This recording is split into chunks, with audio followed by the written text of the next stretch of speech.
Hello friends, welcome to my channel. So friend, आज हम इस वीडियो में डिस्कस करने वाले हैं BA final year English literature के फर्स्ट पेपर के बारे में। आपको कौन से क्वेश्चंस पढ़ने हैं, कौन से क्वेश्चन हैं जो वो इम्पोर्टेंट बनते हैं, किस तरीके के क्वेश्चन आते हैं, पेपर का पैटर्न क्या है, उन सब के बारे में आज हम इस वीडियो में डिस्कस करेंगे। एंड इसके साथ ही अगर आपको कोई भी डाउट होगा तो आप हमारे टेलीग्राम चैनल जिसका नाम है नई शुरुआत से जुड़ सकते हो। तो स्टार्ट करते हैं। सबसे पहले आपको जो पढ़ना है वो है आपकी 4th यूनिट जिसका नाम है तारा प्ले, महेश दत्तानी का लिखा हुआ है। ठीक है, अगर आप इसे पढ़ते हो तो इससे आपको ये बेनिफिट होगा कि जो 20 मार्क्स का क्वेश्चन आता है सेक्शन सी में, एक तो आप वो कर सकते हो एंड इसके साथ ही सेक्शन बी में भी आपको एक क्वेश्चन का आंसर करना होता है। तब भी क्या है कि अगर आपने तारा प्ले पढ़ रखा है तो आप इजी वे में वो क्वेश्चन का आंसर कर सकते हो। तो सबसे पहले मैं आपको बता देती हूँ कि पेपर का पैटर्न किस तरीके से रहेगा। तो स्टार्टिंग में सेक्शन ए में आपके 10 क्वेश्चन आएंगे जिसमें से आपको 7 क्वेश्चन करने हैं। हर एक जो क्वेश्चन है वो आपका 2 मार्क्स का होगा। इस तरीके से जो सेक्शन ए है वो 14 मार्क्स का होगा। सेक्शन ए में जो 7 क्वेश्चन है वो किस तरीके के बन सकते हैं, आपको कौन से क्वेश्चंस अच्छे से करने हैं। तो आपको चीज़ सबसे पहले ये ध्यान देनी है कि जो सेक्शन ए है इसमें आपको जो 7 क्वेश्चन करने हैं उसमें से आपको क्या है कि 2 क्वेश्चन लिटरेरी टर्म में से मिलेंगे। इसलिए आप ये जो आपकी 6-7 लिटरेरी टर्म्स हैं इन सभी लिटरेरी टर्म्स की आपको 3 या 4 लाइन्स अच्छे से आनी चाहिए। ठीक है, सबसे पहली चीज़ आपके लिए ये। सेकंड बात है कि यहाँ पर एक क्वेश्चन आपका लिटरेरी हिस्ट्री में से वेरी शॉर्ट में आएगा, जो कि ये फर्स्ट है जो रिनेसेंस, इसके बारे में पूछा जाएगा कि ये क्या होता है। ठीक है, इस तरीके से आपके 3 क्वेश्चन आ जाएंगे। इसके अलावा एक क्वेश्चन आपका तारा प्ले में से आएगा। अगर आपने तारा प्ले अच्छे से पढ़ रखा है तो वो वाला जो क्वेश्चन होगा 2 मार्क्स का वो आप इजी वे में कर सकते हो। बाकी के जो 3 क्वेश्चन हैं वो आपकी पोइम में से आएंगे। अब आपको क्या करना है कि हर एक जो पोइम है उसके बारे में थोड़ी बहुत समरी पढ़ लेना। तो अभी हम इस वीडियो में भी डिस्कस करेंगे जो भी पॉइंट्स हैं उनमें कौन सी मेन बात कही गई है, तो उसके बारे में हम अभी डिस्कस कर लेंगे। तो इससे क्या होगा कि क्वेश्चन कोई भी आए, अगर आपको पॉइंट के बारे में थोड़ा बहुत पता है तब आप अपना आंसर लिख सकते हो।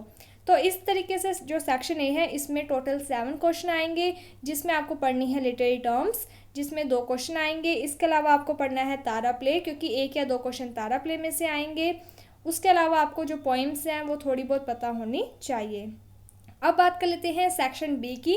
सेक्शन जो बी है इसमें आपकी क्या कि 2 पार्ट्स होंगे। फर्स्ट जो पार्ट है इसमें 3 स्टैंजा आएंगी जिसमें से आपको 1 स्टैंजा करनी है, और जो सेकंड पार्ट है इसमें आपके 4 क्वेश्चन आएंगे जिसमें से आपको 1 क्वेश्चन का आंसर करना है।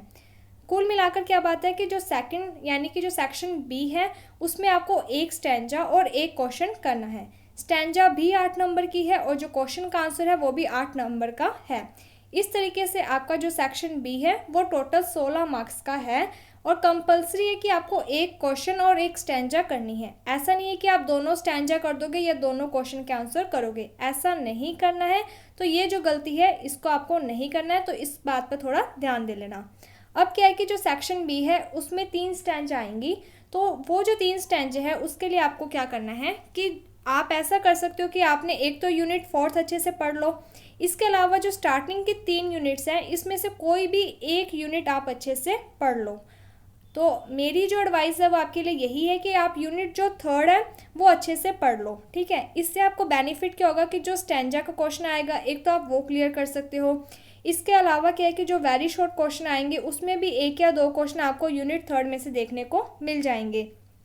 इसके अलावा जो सेक्शन बी है उसके सेकंड पार्ट में, ठीक है, वहाँ पर क्या है कि 4 क्वेश्चन आएंगे। अब वो 4 क्वेश्चन कौन से होंगे, एक क्वेश्चन तो आपका तारा प्ले में से आ जाएगा और जो 3 क्वेश्चन है उसमें से 2 क्वेश्चन आपके पॉइंट में से आएंगे। और अगर आप यूनिट 3rd कर लेते हो तो इससे आपको ये बेनिफिट होगा कि आपके पास चॉइस हो जाएगी कि अगर आप तारा प्ले का क्वेश्चन नहीं भी करना चाहते हो तो आप पॉइंट में से जो क्वेश्चन आया है आप वो अटेंड कर सकते हो।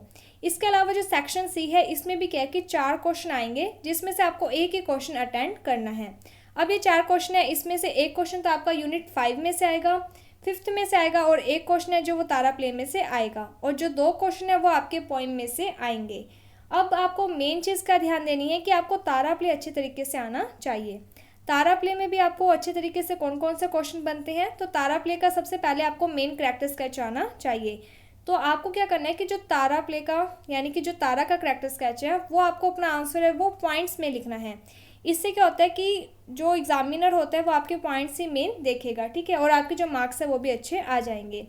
तो आपको पहला क्वेश्चन तारा का करैक्टर स्केच पढ़ना है। उसके अलावा जो क्वेश्चन है वो आपको ध्यान देना है समरी का, क्योंकि जो क्वेश्चन है वो टाइटल और थीम से रिलेटेड आएगा। या तो वो आपको क्वेश्चन में टाइटल के बारे में पूछेगा या फिर आपको थीम के बारे में पूछेगा। तो ये 3 क्वेश्चन टोटल बनते हैं। सबसे पहला है तारा का करैक्टर स्केच, दूसरा तारा प्ले की थीम, तीसरा तारा प्ले का टाइटल। अब जो थीम और टाइटल ये जो 2 क्वेश्चन है इसका आंसर सेम ही है। आंसर क्या लिखना है? तारा प्ले की समरी। बस स्टार्टिंग में क्या करना है कि जो स्टार्टिंग की लाइन है वो आपको क्वेश्चन के अकॉर्डिंग अपने आंसर में लिखनी है। जैसे कि अगर आपको तारा प्ले की थीम पूछी गई है तो आपको क्या बताना है कि सबसे पहले तारा प्ले की थीम क्या है। जैसे कि तारा प्ले की जो थीम है वो है जेंडर डिस्क्रिमिनेशन। पहले आप ये बता दोगे कि यहाँ पर क्या है कि लड़के और लड़की में भेदभाव किया गया है, तो आपने थीम बता दी। उसके बाद आपको पूरी समरी लिख देनी है जिससे कि आप वो जो थीम है आप उसको एक्सप्लेन कर रहे हो। या फिर क्वेश्चन इस तरीके से का आ सकता है कि आपको पहले ही थीम दे दी जाएगी और ये कहा जाएगा कि इस थीम को आपको जस्टिफाई करना है। तभी भी आप क्या कहोगे कि ये जो थीम है ये करेक्ट है और उसके बाद आपको पूरी समरी लिख देनी है। अगर क्वेश्चन टाइटल से रिलेटेड आता है तब आप क्या करोगे कि ये जो तारा प्ले का टाइटल है ये एप्ट एंड एप्रोप्रिएटेड है। The whole story revolve around the main character Tara, कि जो स्टोरी है पूरी तारा प्ले की वो किसकी तरफ चारों तरफ घूमती है, तो मेन कैरेक्टर जो तारा है उसी के चारों तरफ घूमती है। और उसके बाद आपको लिख देनी है पूरी समरी।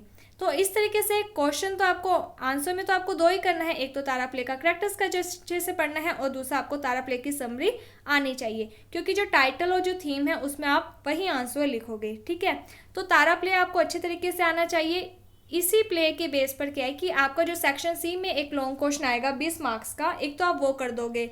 इसके अलावा जो सेक्शन बी है उसमें भी क्या है कि एक क्वेश्चन आपको तारा प्ले में से देखने को मिलेगा, तब वहाँ पर भी क्या है कि आप वो क्वेश्चन का आंसर अच्छे से कर सकते हो।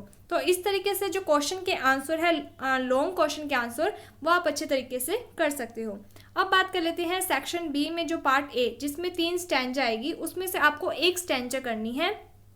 अब आपको मेन चीज़ क्या ध्यान देनी है कि जो सेक्शन ए में वेरी शॉर्ट क्वेश्चन होते हैं उसमें क्या है कि एक क्वेश्चन पोइट और पोइम, यानी कि आपको किसी पोइम का नाम दे दिया जाएगा और ये पूछा जाएगा कि इस पोइम के पोइट कौन है। तो ये चीज़ आपको क्या करना है कि आपको हर एक जो पोइम है उसके पोइट्स के नेम अच्छे तरीके से आने चाहिए।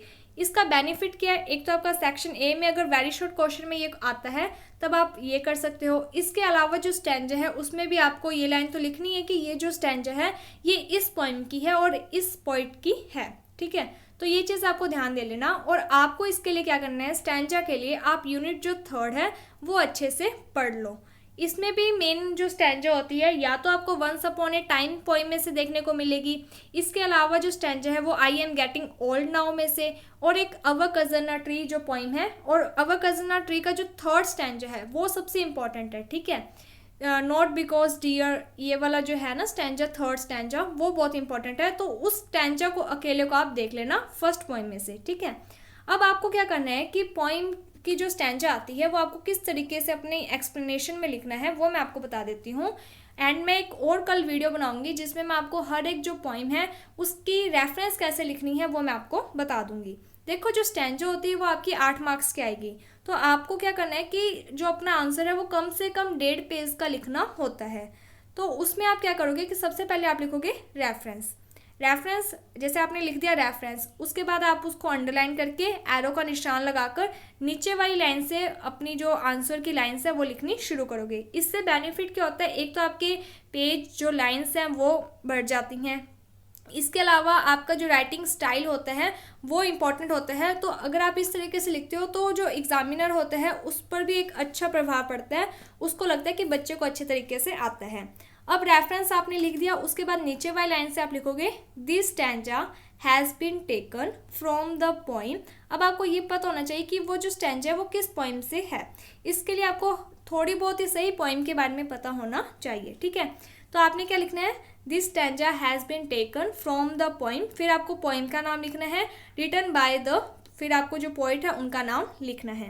अब आपको क्या करना है कि जो पोइम है और जो पोइट है उनके नाम को अंडरलाइन करना है और इन्वर्टेड कॉमा में करना है। इससे आपको क्या बेनिफिट होता है कि जो एग्जामिनर होता है वो आपकी पूरी जो स्टैंजा की एक्सप्लेनेशन है वो कभी भी नहीं पढ़ेगा। उसका मेन मोटिव क्या होता है कि आपको ये पता होना चाहिए कि आपको ये पता है कि स्टैंजा किस पोइम से आई है और उस पोइम के पोइट का क्या नाम है। तो अगर आपने पोइम और पोइट का नाम सही लिखा है तो आपके 4 मार्क्स तो यहीं पर पक्के हो जाएंगे। इसके बाद आप लिखोगे in this stanza the poet says that. ठीक है, ये लिखने के बाद आपको क्या करना है कि पहचान करनी है कि वो स्टैंजा किस पोइम में से आया है।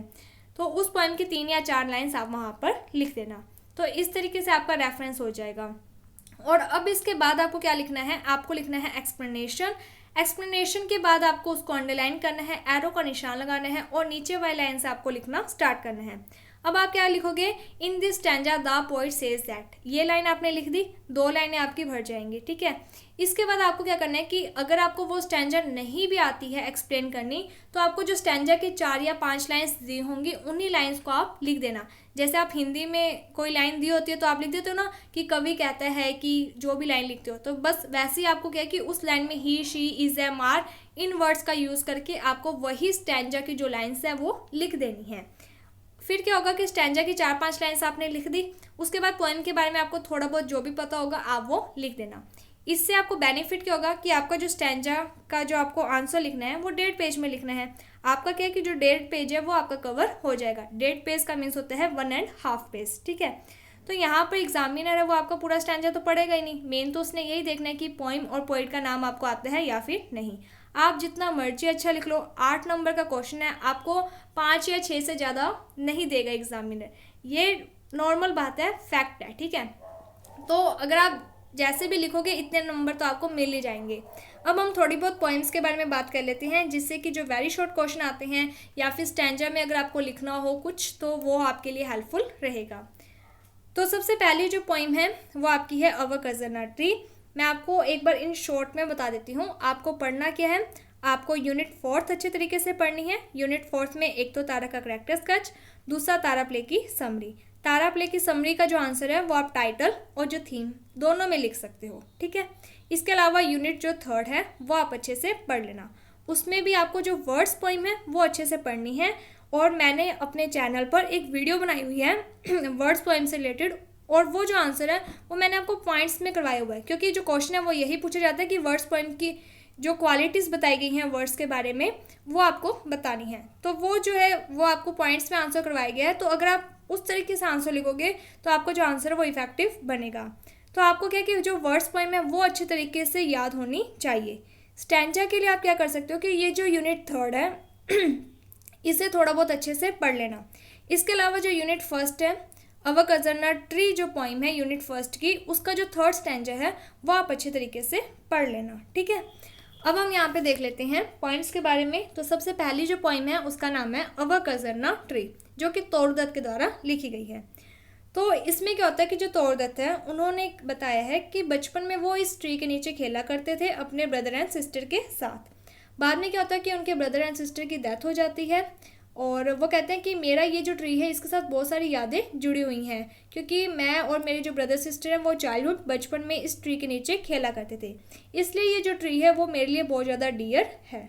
उसके बाद जो तोड़दत्त है उसने क्या है कि ट्री के बारे में विशेषताओं के बारे में बताया कि ये जो ट्री है वो बहुत ज़्यादा लॉन्ग है, इसके ऊपर बहुत सारे जो बर्ड्स हैं, बीज हैं वो आकर बैठते हैं, इन सब के बारे में बताया है। सेकंड जो पोइम है इकोलॉजी, जो कि A.K. रामानुजन के द्वारा लिखी गई है। इस पोइम में क्या होता है कि एक मदर होती है, उसको क्या है कि उनके घर के बाहर एक गार्डन होता है जहाँ पर 3 रेड चंपक ट्रीज लगे होते हैं। अब ये जो रेड चंपक ट्रीज हैं तो जब भी बारिश स्टार्टिंग मानसून की स्टार्टिंग होती है, फर्स्ट रेन जो होती है उससे क्या होता है कि ये जो चंपक ट्रीज हैं इनके ऊपर ना फ्लावर्स लगते थे, और ये जो फ्लावर्स की खुशबू होती है उससे पोइट की जो मदर होती है उन्हें एलर्जी होती है। तो जो पोइट है वो डिसाइड कर लेता है कि मैं इन ट्रीज़ को काट दूंगा, लेकिन जो मदर होती है वो पोइट को रोक देती है कि तुम इस ट्रीज़ को नहीं काटोगे, क्योंकि ये जो ट्री है ये बहुत ज़्यादा पुरानी है। और ये जो ट्रीज़ है ये क्या है कि एक बर्ड पास हुआ था काफ़ी लंबे टाइम के बाद, क्या होता है कि एक बीज गिर जाता है बगीचे में और उसी बीज से क्या है कि ये ट्रीज़ उगे हैं, जो कि एक अच्छा शगुन माने जाते हैं। इसके साथ ही इन ट्रीज़ से हमें बहुत सारे फ्लावर्स भी मिलते हैं। तो यही कहा गया कि जो पोइट है वो तो अपनी मदर के लिए उन ट्रीज़ को काटना चाहता था, लेकिन जो मदर है वो क्या है कि उन्हें भले ही उन ट्रीज़ के जो फ्लावर हैं उनसे एलर्जी थी, फिर भी क्या है कि वो उन्हें उस ट्रीज़ को काटने के लिए मना कर देती है। इसके बाद जो थर्ड पोइम है वो है नाइट ऑफ द स्कॉर्पियन, जो कि निज़िम अज़ेकिल के द्वारा लिखी गई है।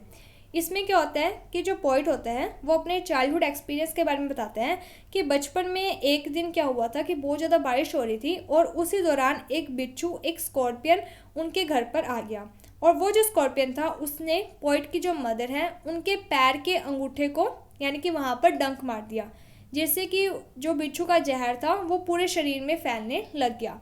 और यही बात सुनकर गांव के आसपास, गांव में यानी कि वो एक गांव में रहते थे, तो जैसे ये बात आसपास, घर के आसपास के लोगों को पता चलती है तो वो सभी जो लोग होते हैं वो घर के बाहर मतलब वो इकट्ठा हो जाते हैं, घर में आ जाते हैं और अपने यानी कि कुछ भगवान को याद करते हैं, तो कुछ अलग अलग कुछ है जो वो बिच्छू वगैरह ढूंढने लग जाते हैं। तो इस तरीके की एक्टिविटीज़ वगैरह होती है।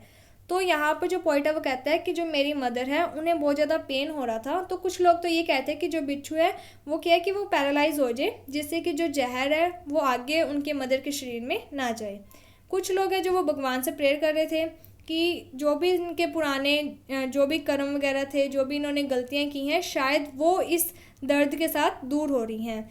कुछ जो लोग थे वो क्या है कि एक होली पर्सन को बुला लेते हैं जो कि मंत्र वगैरह पढ़ता है, झाड़ वगैरह करता है, जिससे कि वो जो बिच्छू का जहर है वो दूर हो जाए। और जो पोइट के फादर होते हैं वो क्या है कि यानी कि जो पोइट की मदर होती हैं उनके पैर के अंगूठे जहाँ पर स्कॉर्पियन ने काटा था वहाँ पर पैराफिन मिट्टी का तेल वगैरह डालकर उसे जलाते करते हैं, जिससे कि वो जो जहर वगैरह है वो दूर हो जाए। ठीक है, इस तरीके से हर कोई अपने अपने प्रयास करता है। और लास्ट में क्या होता है कि जो पोइट की मदर है उनका जो दर्द वगैरह होता है वो धीरे धीरे कम हो जाता है, और जब पोइट की मदर को होश आता है यानी कि वो कुछ ठीक होती हैं, तब वो भगवान का शुक्रिया अदा करती है कि शुक्र है बिच्छू ने मुझे काटा, मेरे बच्चे को छोड़ दिया।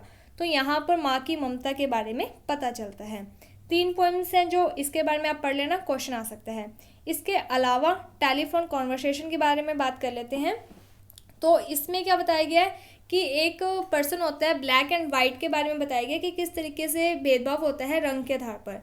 यहाँ पर एक ब्लैक पर्सन होता है, ब्लैक कलर होता है उसका, तो वो क्या कि एक घर ढूंढ रहा होता है रेंट पर। तो वो एक जो लेडी होती है, वाइट लेडी, उससे फ़ोन पर बात कर रहा होता है और वो कहता है कि मुझे ना एक घर चाहिए। तो वो क्या जो लेडी होती है वो मान जाती है कि ठीक है मैं तुम्हें अपना घर दे दूंगी रेंट पर, सारी बातें हो जाती हैं, रेट वगैरह फिक्स हो जाता है, जो जगह एरिया होती है वो भी उस किराएदार को पसंद आ जाती है। लेकिन लास्ट में जो किराएदार है वो कहता है कि मेरा रंग काला है, मैं पहले ही बता रहा हूँ क्योंकि मुझे टाइम वेस्ट करना में इंटरेस्ट नहीं है, ठीक है, मुझे टाइम वेस्ट करना पसंद नहीं है। तो वो जो लेडी होती है, वाइट लेडी, वो कहती है कि कितना काला है, ज़्यादा काला है या कम काला है, किस टाइप का काला है। तो यहाँ पर इनकी यही कॉन्वर्सेशन होती है। तो यही बताया गया कि किस तरीके से रंग के आधार पर भेदभाव किया जाता है। तो अगली जो पोइम है वो है पोस्ट कार्ड फ्रॉम कश्मीर, जो कि आगा शाहिद अली के द्वारा लिखी गई है। पोस्ट कार्ड फ्रॉम कश्मीर में क्या है कि जो पोइट होते हैं वो पहले बचपन में कश्मीर में रहते थे, बाद में ये यूएसए में शिफ्ट हो जाते हैं। अब क्या है कि एक दिन वो एक पोस्ट कार्ड रिसीव करते हैं जो कि कश्मीर से आया हुआ होता है और उसके ऊपर हिमालय की पिक्चर वगैरह बनी होती हैं। तो जब पोइट उस पोस्ट कार्ड को रिसीव करता है तो पोइट है जो वो इमोशनल हो जाता है, वो अपने चाइल्डहुड के बारे में सोचने लग जाता है। तो वो जो पोइट होते हैं वो क्या है कि कश्मीर के साथ बहुत ज़्यादा अटैच होते हैं। वो कहते हैं कि भले ही आज मैं यूएसए में रह रहा हूँ, पर जो मेरा मन है वो क्या है कि मेरे कश्मीर के साथ ही जुड़ा हुआ है। तो यही बातें हैं कि वो कश्मीर को बहुत ज़्यादा याद करते हैं। वो कहते हैं कि भले ही मैं फिज़िकली यहाँ पर हूँ, बट मेंटली इमोशनली मैं कश्मीर के साथ ही जुड़ा हुआ हूँ। जो कश्मीर है वही मेरा खुद का घर है। और यहाँ पर यूएसए में वो अपने आप को एक तरीके से स्ट्रेंजर के रूप में समझते हैं। अगली जो पोइम है at the back of progress, जो कि तस्लीमा नसरीन के द्वारा लिखी गई है। इसमें क्या है कि डबल स्टैंडर्ड ऑफ सोसाइटी के बारे में बताया गया है कि एक मेल पर्सन का जो बिहेवियर होता है वो घर के बाहर और घर के अंदर डिफरेंट होता है। घर के बाहर तो वो आदर्शवादी होते हैं, ऐसे दिखाते हैं कि हमसे महान कोई और है ही नहीं, और घर के अंदर वो अपनी ही वाइफ को मारते पीटते रहते हैं छोटी छोटी बातों पर। तो इसी के बारे में बताया गया कि किस तरीके से लोगों का जो बिहेवियर है वो घर के बाहर अलग है और घर के अंदर अलग है। एक पर्सन होता है जो कि लोगों के करैक्टर के बारे में बताता है, लोगों के करैक्टर सर्टिफिकेट बनाता है, जबकि उसका खुद का करैक्टर ही अच्छा नहीं होता है। एक पर्सन होता है जो बहुत सारी शादियां कर लेता है, ऐसे शादियां करता है जैसे कि कपड़े चेंज करते हैं एक इंसान डे बाय डे, तो उसी तरीके से वो एक से शादी करता है, उसको डिवोर्स, फिर दूसरी के साथ शादी, उसको डिवोर्स, इस तरीके से, ठीक है। और अगर आप डिटेल में पढ़ना चाहते हो तो बीए फाइनल ईयर पोइम के नाम से एक प्लेलिस्ट बनाई गई है, आप उस प्लेलिस्ट पर हर एक पोइम है जो वो आपको मिल जाएगी, आप उन प्लेलिस्ट उन वीडियोस को देख लेना। एंड इसके बाद जो नेक्स्ट पोइम है वो हम थर्ड यूनिट से पढ़ते हैं, जो कि है वंस अपॉन ए टाइम। और इसमें क्या होता है, once upon a time poem में एक फादर होता है जो कि अपने बेटे से बात कर रहे होते हैं, और ये एक क्या मोनोलॉग है, यानी कि इसमें क्या होता है कि जो फादर है वही बोली जा रहा है, और जो बेटा होता है, जो सन होता है, वो सिर्फ फादर की बातें सुन रहा होता है, सन के द्वारा कोई भी रिस्पॉन्स नहीं आता है, इसीलिए इसको मोनोलॉग कहा गया है। अब इसमें क्या होता है, जो फादर होता है वो अपने बेटे को कहते हैं कि मैं तुमसे ना वापस से स्माइल सीखना चाहता हूँ, जो कि रियल स्माइल है। तो वो बताते हैं कि आज के टाइम में और पहले के टाइमिंग में बहुत ज़्यादा चेंजेस आ गए हैं। पहले के जो लोग थे वो दिल से बुलाते थे, और आजकल के जो लोग हैं वो फॉर्मेलिटी में। पहले के लोग हैं जो वो गेस्ट का यानी कि स्वागत अच्छे से करते थे, वो गेस्ट को घर जैसी फीलिंग देते थे। आजकल के टाइमिंग में क्या है कि वो कहते हैं बस आए और जाएं, ठीक है। तो ये चीज़ें बताएगी कि किस तरीके से पहले का जो माहौल है, जो रिश्ते थे, नाते थे, वो दिल से निभाए जाते थे, और आजकल सिर्फ एक फॉर्मेलिटी रह गई है। आजकल लोग हैं जो वो बाहर से कह देते हैं कि आपसे मिलकर खुश हुई, अंदर से कहते हैं कहाँ पर मैं आके फंस गया, ठीक है। तो ये चीज़ें तो आप सभी समझते ही हो। इसके बाद जो नेक्स्ट पोइम है वो है वर्ड्स पोइम। इसमें वर्ड्स की क्वालिटी के बारे में बताया गया है कि किस तरीके से जो शब्द होते हैं वो बहुत ज़्यादा इंपॉर्टेंट होते हैं, हमें हर एक बात को सोच समझ कर बोलना चाहिए, ऐसे ही कुछ भी नहीं बोल देना चाहिए, क्योंकि हम एक बार गुस्से में आकर कुछ भी बोल देते हैं, लेकिन इससे सामने वाले पर्सन को कितना हर्ट होता होगा ये हम नहीं सोच सकते हैं, और ना ही ये जो वर्ड्स है वो वापस लिए जा सकते हैं। इसलिए हमें हमारे जो शब्द है वो सोच समझ कर बोलने चाहिए, जिससे कि किसी दूसरे पर्सन को दुख ना फील हो, ठीक है। इसके बारे में बताया गया कि जो वर्ड्स होते हैं वो कभी भी वापस नहीं आते हैं, तो ऐसा कोई काम करो ही मत, ऐसी कोई गलती करो ही मत जो कि बाद में सुधारनी मुश्किल हो जाए। इसके बाद जो अगली पोइम है वो है I am getting old now. इसमें क्या है, पोइट ये बता रहा है कि धीरे धीरे मैं ओल्ड होता जा रहा हूँ, और ये जो ओल्ड एज है इसके बाद मेरी डेथ हो जाएगी, और मैं डेथ को भी एक्सेप्ट कर रहा हूँ। मुझे अब ऐसा फील हो रहा है जैसे कि जो डेथ है वो मेरी ही फ्रेंड है। तो ये जो पोइम है ये 2 स्टैंजा में है। फर्स्ट स्टैंजा में तो क्या होता है कि जो पोइट है वो अपने चाइल्डहुड के बारे में याद करता है कि किस तरीके से वो बगीचे में अपनी मदर के साथ जो वाइन्स बेलें वगैरह होती हैं वहाँ पर उनकी हेल्प करवाया करता था, इस तरीके से। और सेकंड में वो कहता है कि अब मैं भी ओल्ड होता जा रहा हूँ, मेरी भी डेथ आने वाली है, और ये जो डेथ है उसको मैं एक फ्रेंड के रूप में देखता हूँ। अगली जो पोइम है वुमेन टू मैन। इसमें क्या है कि वुमेन के बारे में बताया गया है कि जब वुमेन एक चाइल्ड को बर्थ देती है, जन्म देती है, तब उसकी जो सिचुएशन होती है उसके बारे में बताया गया कि किस तरीके से उसके मन में भी डर होता है, और कहा गया कि वो जो बच्चा होता है, वो जो चाइल्ड होता है, वो अभी शेपलेस होता है, उसका कोई नेम नहीं होता है, वही क्या होता है हमारा क्वेश्चन होता है और वही आंसर होता है। जब तक वो बच्चा यानी कि वूम में होता है तब तक वो हमारे लिए क्वेश्चन होता है कि बच्चे का रंग कैसा होगा, लड़का होगा, लड़की होगी, किस तरीके का होगा, उसकी आंखें कैसी होंगी, आंखों का रंग कैसा होगा। लेकिन जैसे ही बच्चे का जन्म हो जाता है तब वो हमारे लिए आंसर बन जाता है, हमारे जितने भी क्वेश्चंस होते हैं उनका आंसर बन जाता है। तो इन सब के बारे में बताया गया है।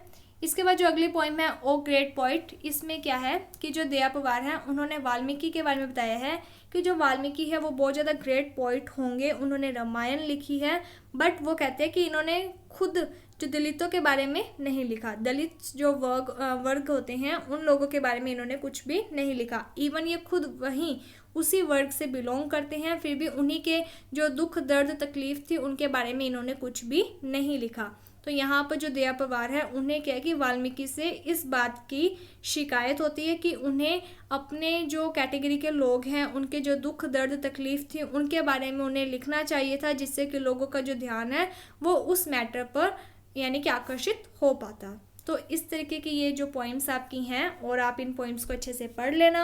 मेन चीज़ आपको तारा प्ले अच्छे तरीके से आना चाहिए।